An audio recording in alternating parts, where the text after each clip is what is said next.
Bonjour à tous. Le chef des renseignements des gardiens de la Révolution tué dans une frappe américano-israélienne, annonce de l'armée idéologique de la République islamique d'Iran. Alors que les affrontements se poursuivent ces dernières heures, Téhéran a promis des représailles encore beaucoup plus dévastatrices si Donald Trump mettait à exécution ces nouvelles menaces. Le président américain qui doit prendre la parole en fin de journée, Donald Trump va tenir une conférence de presse avec l'armée dans le bureau Oval à 19h heure de Paris. Un rendez-vous suite au sauvetage ce week-end du deuxième pilote américain dont l'avion s'était écrasé en Iran. Les conséquences économiques de la guerre au Moyen-Orient au menu d'une réunion demain à Bercy. Les syndicats rencontreront le ministre de l'économie et des finances ainsi que ceux du travail et de l'énergie. La CGT devrait réclamer des mesures d'urgence comme le blocage des prix, l'augmentation du SMIC et des salaires, à commencer par celui des aides à domicile.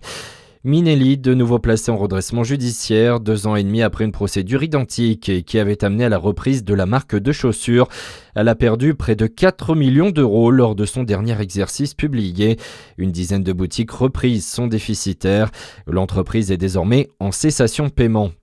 Un drame évité hier en fin de journée en Vendée. Un avion a chuté en phase de décollage sur l'aérodrome de Beauvoir-sur-Mer. 2 septuagénaires ont été pris en charge par les secours, légèrement blessés. Ils ont été hospitalisés. Les circonstances de l'accident restent à déterminer. Vous êtes peut-être en train de profiter des dernières heures de ce long week-end avant de prendre la route. Bison Futé hisse le drapeau rouge dans le sens des retours sur le quart nord-ouest du pays. On attend du monde notamment en fin de journée sur les principaux axes de ces régions. Et puis du foot avant de retrouver le PSG en Ligue des Champions. Demain, il y a de la Ligue 2 ce soir. Dernier match de la 29e journée entre Le Mans et Pau. Coup d'envoi de cette rencontre à 20h45. Voilà pour l'essentiel de l'actualité. Passez tous une excellente journée.